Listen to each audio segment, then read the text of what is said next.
Cleveland insider Mary Kay Cabot just went off, calling out the Browns coaching staff for replacing Shedeur Sanders with Dylan Gabriel after that ugly Vikings loss. She said, "You don't bench your most talented quarterback to protect feelings. This is sabotage, plain and simple. And now Browns fans are losing it online." Insider Mary Kay makes her little small jab. Browns rookie quarterback Dylan Gabriel unable to finish the job as Vikings win 21-17 on the last play of the game, last drive. So, as I said before, and we have to sometimes remember that these are very, very young men. People come into the NFL with different levels of maturity. In Tennessee right now, we're hearing Brian Callahan have to stand up there and say that Cam Ward shouldn't have said that his team is ASS, and everybody has different levels of maturity. So I'll say it if you won't. these are young guys, and not all of them speak the same way. Now, you looked at Dylan Gabriel, and and he said some things in a very mature fashion, and we've heard other quarterbacks do that. Many other quarterbacks. Mary Kay Cabot just threw the coldest shot at Dylan Gabriel you'll see all season, and the internet is absolutely losing it. After the Browns fell to the Vikings 21-17, Cleveland's most plugged-in insider didn't hold back, saying Gabriel straight up couldn't finish the job. And listen, when someone like Mary Kay, who's been covering this team for decades, comes out swinging like that, you know something's brewing behind the scenes. Because while Dylan was out there checking down for his life, throwing 5-yard dump-offs like he's playing scared. So once again, as I said before, Dylan Gabriel had his first start today. Many fans, believe it or not, was not impressed with his performance. Even Mary Kay threw a slick jab at him, saying he could not get the job done. You won't get the job done throwing little check downs here and there. That would not get it done. It worked today against the Minnesota Vikings, but defenses make adjustments. They will start noticing. They have to use little rollouts to get that Dylan Gabriel vision downfield, being able to see.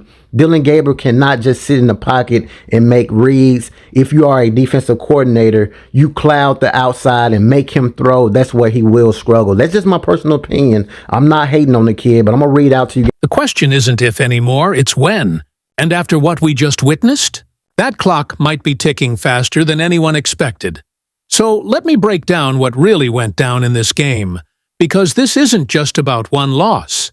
This is about a franchise at a crossroads, a fan base that's tired of moral victories, and a young quarterback who might have just shown us exactly why the Shedeur Sanders chants aren't going away anytime soon. Overseas, you guys can see Shedeur Sanders was shown. Tony Grossi made a quick hate towards Shedeur Sanders, talking about they don't know who the starting quarterback is. Listen, it's not a game. Many people want to see Shedeur Sanders. Regardless of where you go, you're going to see him until he gets his shot. Everybody know it. I don't care what the Cleveland Browns does, along with Kevin Stefanski, when it comes to this play calling. You cannot. Dylan Gabriel got his first real shot as a starter against Minnesota. And look, I'm not here to pile on the kid unnecessarily, but we gotta call it what it is. This performance, it was safe. It was conservative. It was the football equivalent of ordering plain chicken at a 5-star restaurant. Yeah, it's technically food, but is anyone really satisfied? You guys can see Dylan Gabriel is terrible. Shedeur Sanders' best quarterback on the roster is not even close. Flacco is done. Someone else says at least Dylan Gabriel played well, not well enough to keep Sanders' color away. Jokes here and there. Dylan Gabriel, as a quarterback, I do hope we see more of him. They fell 21-17, as you guys can see. As we keep scrolling, just showing you guys some of the comments. Can Dylan Gabriel throw more than 5-10 yards? I agree with him 100%. That's all I saw. He did. And I'm a Shedeur fan, and I hope he gets a fair chance at some point, somewhere, to maximize his skills, whatever they may be. We won't find out until he has a chance to play. But my disappointment in it was, and I don't know that he made this connection, and this may just be a product of being not yet 25 and your brain isn't fully formed and you don't understand the connection between the things you do and the consequences, but it did overshadow what was supposed to be Dylan Gabriel's day. The Browns fell 21-17 on the last drive of the game, and while some people want to give Dylan credit for managing the offense, let's be honest about what we actually saw out there. The checkdowns. My God, the checkdowns. It felt like every other throw was a 5-yard safety valve to the running back or a quick hitch to the slot receiver. And here's the thing. Against Minnesota's defense today, it worked just enough to keep things competitive. But what happens next week? What happens when defensive coordinators across the league watch this film and realize they can basically take away everything downfield and force Dylan to beat them with his arm? That's when the real issues start showing up. You can't just sit in the pocket and go through your progressions when you're Dylan Gabriel's size. That's not me being disrespectful. That's just reality. The kid has to get outside the pocket, roll out, create different throwing lanes just to see his receivers downfield. And yeah, he's got mobility, he can move around, but that's not a sustainable offense in the NFL. You know how many rollouts and designed bootlegs you can run before defenses start sitting on them? Maybe 2, 3 games max before they've got it figured out. Mary Kay didn't mince words either. She called it exactly what it was. Unable to finish the job. And coming from her? That's not just some hot take artist trying to get clicks. Mary Kay Cabot has been embedded with this organization for years. She's got sources. She knows what's being said in those meeting rooms, in those hallway conversations when the cameras are off. So when she puts it out there that bluntly, you better believe there's some truth behind it. The Vikings won 21-17 on the last play of the game. Think about that for a second. The Browns had chances. They were in it the whole way. But when it mattered most, when the game was on the line and Dylan needed to step up and make a play that changes the narrative, it didn't happen. And that's the part that's going to stick with people. Now, let's talk about what's really got Browns fans fired up. And it's not just this one game. It's the elephant in the room that nobody in the organization wants to address directly. Shedeur Sanders is sitting right there on the roster, and everyone with eyeballs knows he's the better quarterback. I'm talking fans, analysts, probably half the guys in that locker room. Everybody knows it, except apparently Kevin Stefanski and the coaching staff. Go look at Twitter right now. Go check the comments under any Browns post. It's not even close. Dylan Gabriel is terrible. Shedeur Sanders' best quarterback on the roster, and it's not even close. That's not hate. That's just people watching football and calling what they see. Another fan said, "At least Dylan Gabriel played well. Not well enough to keep Sanders on the sideline, though." Even when people try to be positive about Dylan, they can't help but circle back to the same conclusion. Shedeur should be out there. And here's what gets me. The Browns organization is acting like this is some big mystery, like they haven't decided who gives them the best chance to win. Come on, man. We all watched college football. We all saw what Shedeur did at Colorado, dealing with pressure, making throws into tight windows, leading fourth-quarter comebacks. That's not about potential. That's about proven production at the highest level of competition outside the NFL. Even overseas, people are talking about this situation. Shedeur was shown in footage, and immediately the conversation shifted to why he's not playing. Tony G threw some shade, making comments about how they don't even know who the starting quarterback is in Cleveland. And you know what? He's not wrong to be confused. Because from the outside looking in, this looks like organizational stubbornness. It looks like the Browns are trying to justify a decision they already made in training camp rather than adjusting to what's actually best for the team right now. Let me hit you with some real talk, because I know some of y'all are going to say I'm just hating on Dylan Gabriel for no reason. That's not it at all. Dylan's a good kid. He works hard. He came from a solid college program. But good isn't good enough in Cleveland right now. This franchise has been starving for quarterback play since forever. They finally draft a guy who has legitimate franchise potential in Shedeur Sanders, and they're keeping him on the bench. Why exactly? To protect his confidence? To let Dylan develop? Development happens when you're actually in the game, making real reads against real NFL defenses that are game planning specifically for you. You think Shedeur can't handle that? The same guy who dealt with primetime pressure every single week at Colorado, with his dad coaching him, with the entire sports world watching his every move, analyzing every throw. That guy can't handle starting for the Browns? Please. Here's what I think is really going on, and call me crazy if you want. I think the coaching staff made a decision before the season that Dylan was their guy, maybe because of how he looked in practice, maybe because of the system fit, whatever. And now they're pot committed. They don't want to admit they might have gotten it wrong because that opens up a whole other conversation about decision-making and evaluation. So instead, we're stuck watching these performances where Dylan does just enough to not lose his job, but not nearly enough to convince anyone he's actually the answer. The fans are restless, and rightfully so. One comment that really stuck out to me: can Dylan Gabriel throw more than 5 to 10 yards? That's harsh, but it's also exactly what everyone was thinking while watching this game. The deep ball wasn't there. The anticipation throws weren't there. The I'm taking over this game moments weren't there. It was just fine. And fine doesn't cut it in the NFL. Look at what defenses are going to do now that they have film on Dylan as a starter. They're going to crowd the line of scrimmage, take away those easy checkdowns, cloud the outside receivers, and dare him to make tight window throws over the middle or take shots downfield. And when he has to roll out every other play just to create a passing lane, they're going to start keeping a spy on him, keeping him contained in the pocket, where he's most uncomfortable. That's when this whole thing falls apart.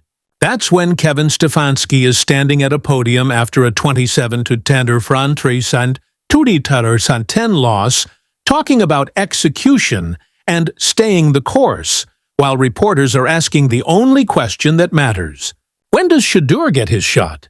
And here's the twist that nobody's really talking about yet. What if Dylan Gabriel actually knows he's on borrowed time? What if he's playing scared because he can feel that pressure, knowing that one bad game might be all it takes for the organization to finally make the switch? That's gotta be in the back of his mind every single snap. And playing quarterback scared? That's how you get exactly what we saw today. Conservative, safe, ultimately not enough. Meanwhile, Shedeur's sitting there, staying ready, working in practice, watching film, knowing his moment is coming. And when it does, that's when things get really interesting for the Browns. Because Shedeur's not coming in to manage games or throw checkdowns. He's coming in to show everyone why he was the most pro-ready quarterback in his draft class. But here's where it gets tricky for Cleveland. And this is something that should genuinely worry Browns fans. Every week that goes by with Dylan starting and Shedeur on the bench, you're wasting valuable development time for your franchise quarterback. The guy who's supposed to be your future is watching from the sideline instead of getting real reps, real experience, real chemistry with his receivers. That's not just a missed opportunity. That's borderline organizational malpractice if Shedeur really is as good as everyone thinks he is. So, what happens next?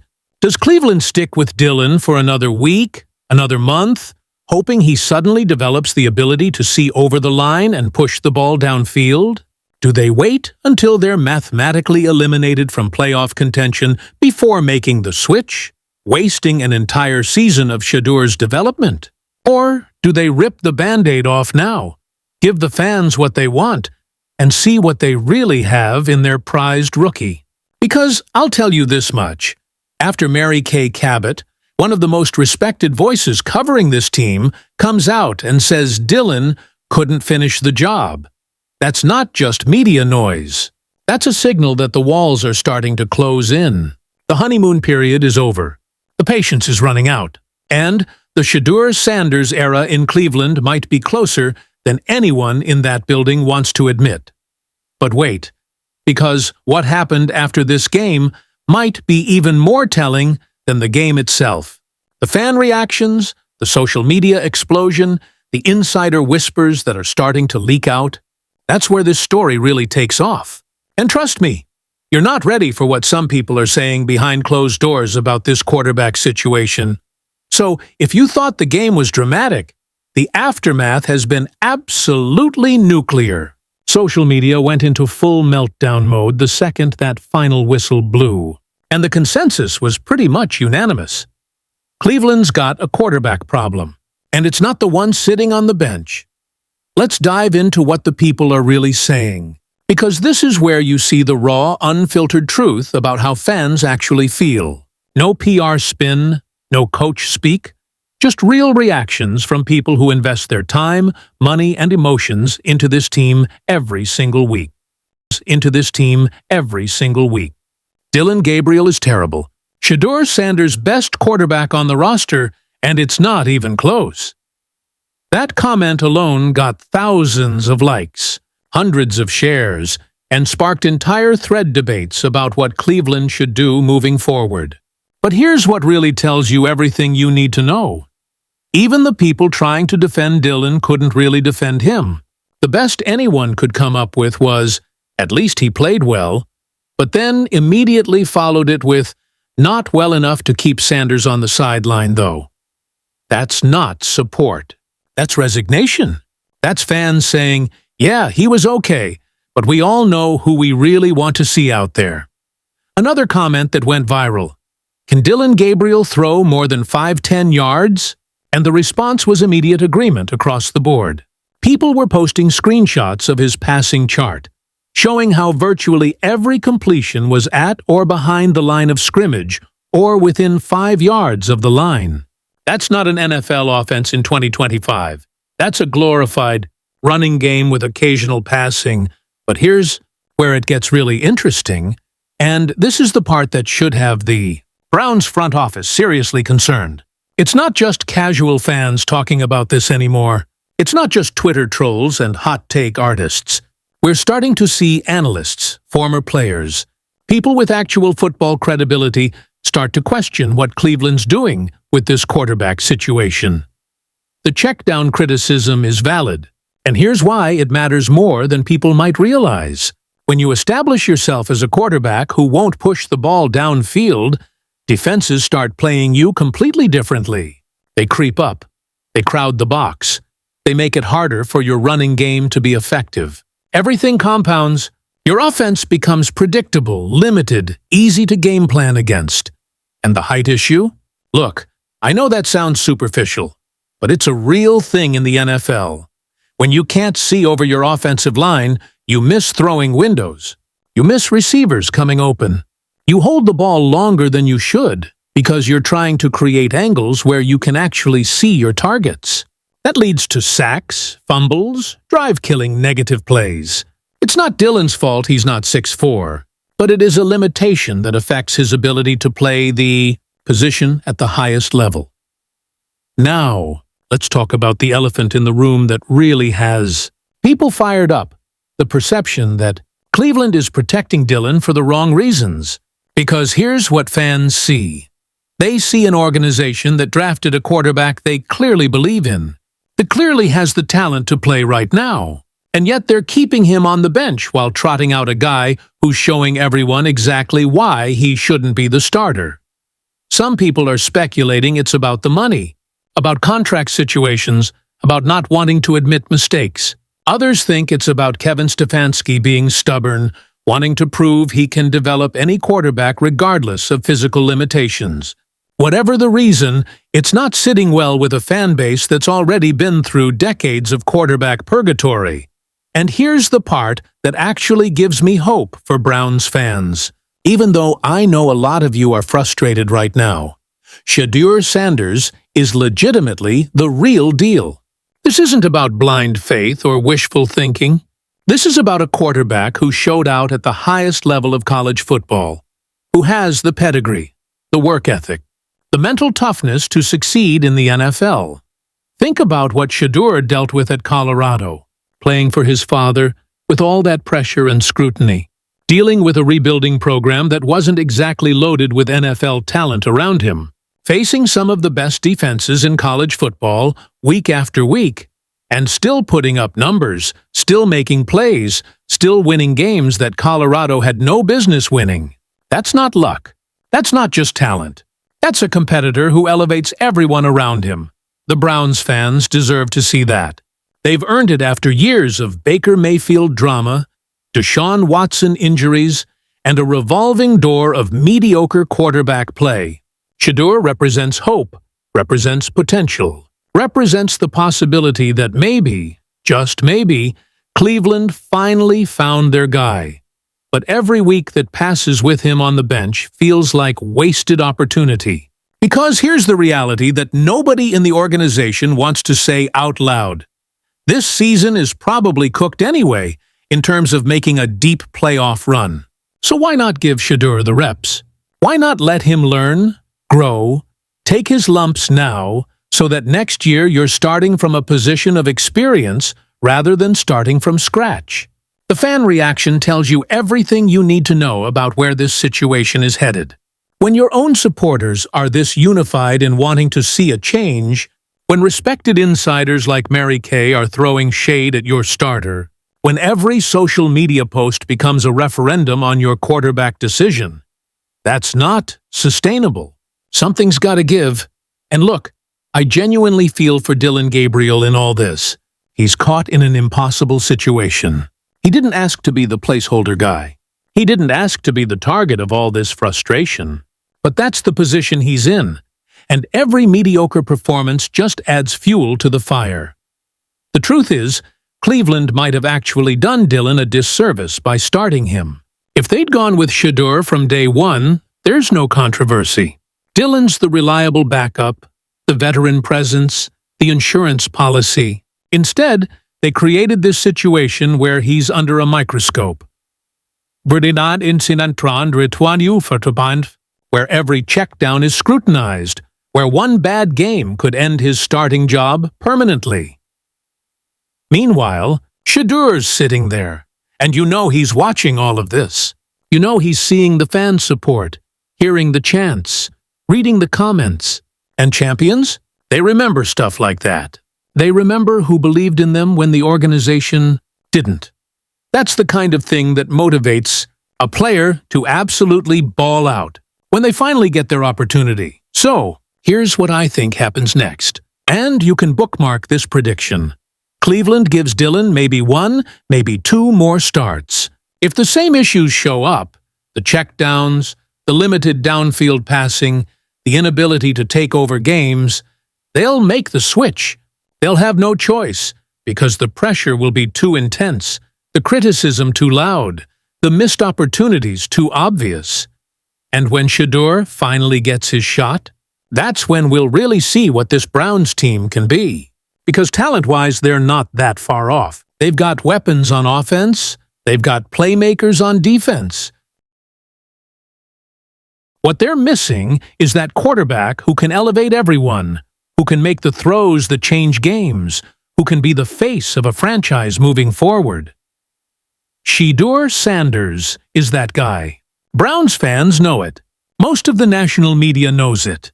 And deep down, I think even the Cleveland coaching staff knows it too. They're just waiting for the right moment to pull the trigger, trying to manage the situation without creating complete chaos. But here's the thing about waiting for the right moment. Sometimes that moment never comes unless you create it. Sometimes you just gotta rip the Band-Aid off, deal with the short-term awkwardness, and trust that your best player is gonna show out when given the opportunity. The clock's ticking. The fans are restless. Mary Kay Cabot's already fired the first shot. How much longer can Cleveland justify keeping Shedeur Sanders on the bench? And more importantly, when he finally gets his chance, is he going to prove everyone right and become the franchise quarterback Cleveland's been desperately searching for? This is a story that's far from over. And trust me, you're going to want to follow every twist and turn. Drop a comment and let me know. Are the Browns making a mistake by keeping Shedeur on the bench? Or does Dylan Gabriel deserve more time to prove himself? And most importantly, when do you think we'll finally see Shedeur Sanders get his shot? Hit that subscribe button because this quarterback controversy is just getting started. And you know I'm going to be breaking down every development as it happens. Until next time, stay locked in.